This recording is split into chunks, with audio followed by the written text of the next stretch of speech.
Israel expands its military operation in Rafah to root out Hamas. Palestinians flee, fearing a full-scale invasion of the city. The World Food Program warning that would be catastrophic. I'm Ramy Inocencio in Tel Aviv. Parts of Rafah are now abandoned as Israel pushes across southern Gaza. But the military has now struck northern Gaza too, fearing past gains may be lost. The question, will Israel cross President Biden's red line next? There are certain systems that we're not going to be supporting and supplying for that. Also tonight. And then we have a highly conflicted judge. He's corrupt and highly conflicted. So conflicted, there's never been a judge that's more conflicted. Trump on the attack at a mega MAGA rally. His criminal trial set to resume with one star witness. Plus, severe storms. This tornado touching down near Pittsburgh. More trouble on the way. In Western Canada, raging wildfires force thousands to evacuate. And later, we remember a Hollywood legend, Roger Corman, the B-movie filmmaker known for launching A-list careers. If Hollywood's a high school, you're definitely the cool teacher. I would think that would be a reasonable thing, the cool but slightly weird teacher. This is the CBS Weekend News from New York with Jerika Duncan. Good evening, and thank you for joining us on this Mother's Day. Today, the Biden administration delivered some of the strongest public criticism yet of Israel's conduct of the war in Gaza. Secretary of State Antony Blinken said Israeli tactics had failed to protect civilians in Gaza and failed to neutralize Hamas. The Israeli military today opened a new crossing into Gaza. It will allow aid to once again flow into the territory almost a week after Israel captured it and shut down the border crossing with Egypt. Israel urging more than 1 million civilians to get out of Rafah ahead of an expected push into the heart of the city. CBS's Ramy Inocencio is in Tel Aviv tonight with more. Ramy. Good evening. Parts of the city of Rafah are now abandoned. People fleeing to the coast as Israel tries to eradicate Hamas from southern Gaza. But Israel's army has also now returned to fighting in northern Gaza. Senior military officials publicly fear past gains may be lost. Warned by Israel's military of a major advance, the tens of thousands who fled to Rafah are fleeing again.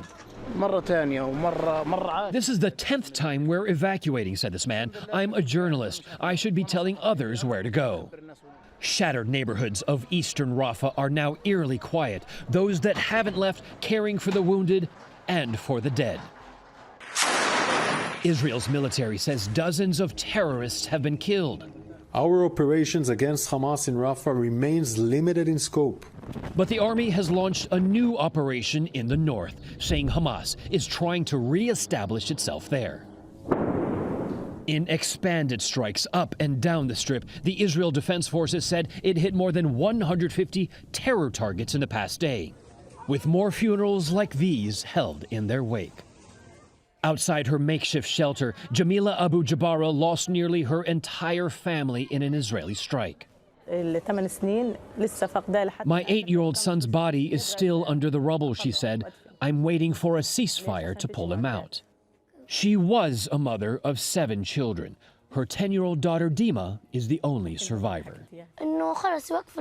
She said, I wish this war would end. Many in Israel wish that too. Tonight, the country mourned its dead on its first Memorial Day since October 7th. But Netanyahu vowed to push on. Keep going until victory, he said. In Gaza, Abu Jabara wished she could have protected her 6 children. I wish I died and they had lived, she said. My message to any mother, see our lives and see our sorrows. I'm one of countless mothers who have lost. And very public cracks are now appearing between Israel's government and its military, Jerika. Senior military leaders are demanding Prime Minister Benjamin Netanyahu decide what will replace Hamas as the governing body in Gaza, or risk Israel being stuck there and with no way out. Ramy Inocencio reporting in Tel Aviv. Thank you. Israel's actions have strained relations with its most important ally, the United States. CBS's Skylar Henry is at the White House. Skylar, it seems like communication is key here.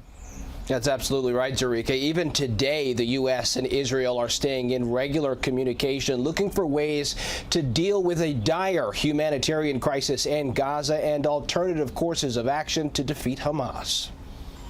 Today, Biden administration officials are reaffirming the U.S.'s position to stand with Israel in the war against Hamas. Yet, At the same time, he's been very clear that in doing that, it's imperative that Israel protect civilians and make sure that humanitarian assistance gets to those who need it. but it's that issue that's now intensifying pressure on the president, who's already facing domestic scrutiny. Today, students walked out of Duke University's commencement, the latest in a series of protests on college campuses for Biden's handling of the war. Last week, Biden talked about the pause on the American delivery of 3,500 bombs to Israel, concerned about the damage they would cause if there wasn't a credible plan to deal with the civilian crisis in Rafah. Prime Minister Benjamin Netanyahu said Israel will stand alone if it has to. Now, critics are raising questions. If Israel does not go into Rafah and destroy Hamas in Rafah, Hamas will survive. Most of these weapons, to answer your question, are precision-guided weapons, and that means precise. And that means that it spares civilian casualties because the targeting is so precise. The latest diplomatic challenges follow a Biden administration report that Israel may have used some U.S. weapons in ways inconsistent with international law. Prime Minister Netanyahu has conceded his forces have killed more civilians than Hamas militants. I worry that the number of civilians that are dying are ultimately going to provide permanent recruiting material to Hamas, and Hamas will remain a threat for years to come to Israel. For now, the administration says other munitions deliveries continue, but it's also calling on Israel to develop a plan for Gaza's future, a strategy officials say hasn't become clear. Jerika. Skylar Henry at the White House, thank you. Today, Russia blamed Ukraine for a deadly attack on an apartment building. It happened in the border city of Belgorod. Authorities blamed Ukrainian shelling for the building's destruction. At least 13 people were killed. In Ukraine, Russia intensified its attacks on the city of Kharkiv. Today, Ukrainian President Volodymyr Zelensky said fierce fighting in the region has forced thousands of people to leave. Tomorrow, Donald Trump is required to head back to a New York City courtroom. The former president was on the campaign trail Saturday in New Jersey. His team saying this crowd in Wildwood, New Jersey was the biggest one they've ever seen this year. CBS's Chanel Call joins us now with more on that. Chanel. And Jerika, Trump will be back in that Manhattan courtroom tomorrow morning, but he spent part of the weekend campaigning in a state where he lost by double digits. At a beachfront rally in southern New Jersey Saturday night, former President Donald Trump took aim at his political opponent. I'm being forced to endure a Biden show trial. And the prosecutor in his New York criminal trial. You know who he is? Fat Alvin. Huh? The attacks follow a fiery week in court for Trump, which included testimony from adult film star Stormy Daniels, who claims to have had an affair with him before the 2016 election, which Trump denies. She accepted a $130,000 payment from Trump's former attorney Michael Cohen's shell company in exchange for her silence. But the way Cohen allegedly misclassified those funds are the crux of the indictment. On Monday, Cohen, Trump's fixer-turned-foe, is expected to take the stand. Are you ready to testify? Yes. Cohen's credibility will likely be challenged by the defense. He was convicted for lying under oath and tax evasion in 2018 and spent just over a year behind bars. Legal experts say Cohen will serve as the prosecutor's most crucial and complicated witness. He is going to be expansive in his answers, probably much more than the prosecution would like, and certainly going to be a difficult witness for the defense to control. And 1 month into this trial, prosecutors are now in the home stretch, saying they could rest their case by the end of this week. Jerika? Chanel Call, thank you. Also in Manhattan tomorrow, jury selection is set to start in New Jersey Senator Bob Menendez's federal corruption trial. The Democrat and his wife are accused of taking bribes from Egypt and Qatar for political favors.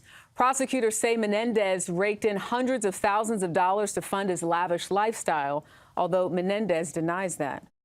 Well, millions of Americans in the South and Midwest face strong storm threats this week, including more tornadoes. This twister touched down last night in Finleyville, Pennsylvania, about 20 miles south of Pittsburgh. Several homes were damaged and a church roof even destroyed during a service. So far, more than 500 tornadoes have been spotted across the country since April. In Western Canada, a fast-moving wildfire has forced thousands from their homes in Fort Nelson, British Columbia. Across the border in Alberta, 2 out-of-control wildfires are raging, one of them threatening the oil-producing city of Fort McMurray. Officials describe the fire as, quote, extreme. Well, tonight we learned of the death of Susan Blacklinney. You may not know her name, but you've probably never forgotten this movie scene.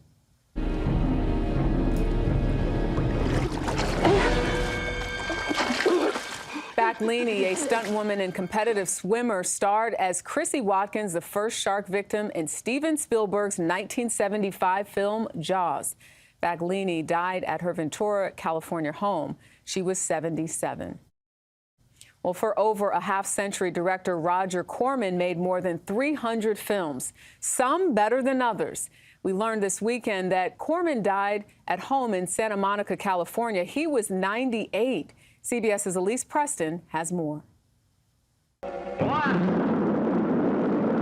Can't Be Caught classic War of the Satellites is just one of the hundreds of films that made Roger Corman king of B-movies. The rogue filmmaker, with his not-so-special effects and dubious dialogue, soon we will have nowhere to run, turned out his independent movies at warp speed, often in under 10 days. Born in 1926, the Detroit native earned an engineering degree from Stanford and served in the Navy before Hollywood. You're the one who wanted to go monster hunting. Corman said he never spent more than $100,000 a picture. The Academy of Motion Pictures Arts and Sciences joked that he could use a public phone to negotiate a contract, shoot the film in the phone booth, and pay for it with the coins in the change slot. The beast with a million eyes. The good-humored filmmaker spoke about his style in 2012 on CBS Sunday Morning. There are a few of my films in which there was no level of meaning underneath the entertainment whatsoever. You will go out and find me some food. Mixed in with what some call schlock, classics like Little Shop of Horrors, starring an unknown Jack Nicholson. No Novocaine, it dulls the senses. He would help launch and develop many other A-listers. Corman received an honorary Oscar for Lifetime Achievement in 2009. I really was surprised. I make low-budget films. They will not give an Academy Award to somebody who makes low-budget films. The humble legend, according to his family, wanted to be remembered as a filmmaker. Just that. Elise Preston, CBS News, Los Angeles. Still ahead on the CBS Weekend News, a tour of Los Angeles landmarks, including Marilyn Monroe's former home, why it's now threatened with demolition. A kiss on the hand may be quite continental, but diamonds are a girl's best friend. That's Marilyn Monroe in the 1953 comedy film Gentlemen Prefer Blondes. Today, more than 7 decades after that iconic performance, there's new drama surrounding the only home the Hollywood star ever owned. Here's CBS's Carter Evans. One of the most famous stars in Hollywood history is dead at 36. Marilyn Monroe's death in 1962 shocked and saddened the world, and many consider the Brentwood home where she died one of the last links to her legacy. We have a lot of history here that needs to be preserved. Jeff Zaranam is on a mission to save famous LA landmarks. This is the place you want to see the Hollywood sign from. And he knows where all of Hollywood's hidden gems are, like Marilyn Monroe's handprints at the Chinese Theater. This is about as close to Marilyn Monroe as most people will ever get. Well, she also has a Walk of Fame star. All just a few miles away from the Spanish-style bungalow she owned and loved. The home is hidden pretty well from the street outside, and it's been more than 60 years since Monroe died here. The house has changed hands several times over the years, but this is the first time its owner wants to tear it all down. The LA City Council is supposed to vote later this summer to determine if the $8 million property should be labeled as a landmark. But the home's owners don't like the spotlight, and they're suing the city for the right to raise it, saying the tourist attraction is a nuisance to the neighborhood. Well, we want to see meaningful preservation and protection honoring Marilyn Monroe and the place in which she lived and loved. Adrian Scott Fine is president of the Los Angeles Conservancy, which works to preserve culturally significant structures, like the historic Angels Flight Railway and the Cinerama Dome Theater. One possibility with Marilyn's house? To relocate it in a place where it makes sense. The Starline bus we're on already makes regular stops at some of LA's more visible, famous homes. Recognize this one? Sunday, Monday, happy days. This is the house. Can you believe that? There are homes like this that you grew up watching all over this town. All over the place. But since you can't see Marilyn's home from the street, Zaranom thinks moving it might just be the best solution. But then you got to find a site for it. Hi. All this left us hungry for a visit to one of Hollywood's most recognizable pieces of real estate. Here we go. All right. Pink's has been in the same spot for 84 years. Our family likes to call ourselves the little hot dog stand that could. It's so iconic, the city of LA renamed the intersection here Pink's Square. So while the fate of Marilyn's home is unclear, this building's going nowhere. This building is here permanent, for sure. To be relished by fans for years to come. Carter Evans, CBS News, Hollywood. Well, still ahead on the CBS Weekend News, mission accomplished. The centenarian daredevil jumping into the record books again. Broke the world record! I lost my breath. A Texas thrill seeker has soared into the record books yet again. Alfred Blaschke reclaimed his Guinness World Record as the oldest person to tandem skydive. He did it at the age of 106 years and 327 days old, to be exact. Blaschke originally earned the title in 2020, but a Swedish woman took it 2 years later, prompting Blaschke to try again. And as you can see, he succeeded. Well, Boeing Starliner spacecraft will get a second chance to launch this week. Liftoff of the company's first crewed mission now scheduled for Friday.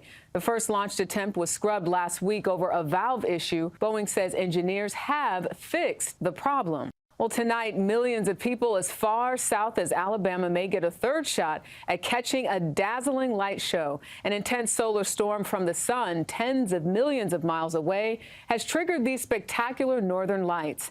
There are reports that they've been visible in Puerto Rico, South Florida, and even Central America. Well, next here on the CBS Weekend News, the art of motherhood. The murals honoring moms from all walks of life.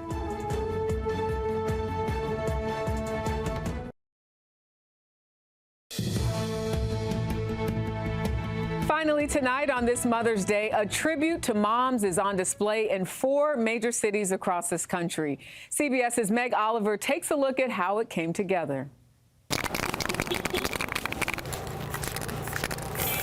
A few weeks ago, in 4 corners of the country, I'm trying to draw like the most perfect circle. Artists set out to create the ultimate DIY of Mother's Day gifts. You know, it's definitely not the stereotypical Mother's Day gift, I would say. Discover, design. Cricut, the company that helps crafters unleash their creativity, commissioned the artists to paint larger-than-life murals honoring moms. Each one has a different theme. My mom is very excited for this mural. From Alice Lee, highlighting the sacrifices of motherhood in San Francisco. As a first-generation Chinese-American immigrant, coming here so that me and my sister could have a better life. In this mural, the mom character is kind of like lighting up the sky with stars, not really telling her daughter what to do, but opening the door to all these possibilities. To New York City. So I'm painting 2 different faces, which are essentially 2 mothers that are up in the clouds and looking down. Where Bianca Romero wants to honor her friends who've lost mothers. Mother's Day can actually be very complex and very dynamic, and there's a lot of different experiences that aren't really highlighted. I definitely hope that people see this and they feel like a sense of peace, a sense of healing. She's just going to be so proud and kind of shocked. And in Chicago, Katie Lukes has her own mother in mind, remembering the everyday moments in life that often go overlooked. So you'll see a motif of like nature surrounding the mothers. And then there's scenes in the middle of just like simple moments of mothers nurturing their young children. Just, you know, simple things that are really important and special. Gifts from the heart, honoring moms everywhere. Meg Oliver, CBS News, New York. And that is the CBS Weekend News for this Sunday. Coming up tonight on 60 Minutes, Leslie Stahl reports on the pressure Israel faces from Iran and Hezbollah. I'm Jerika Duncan in New York. Have a great night.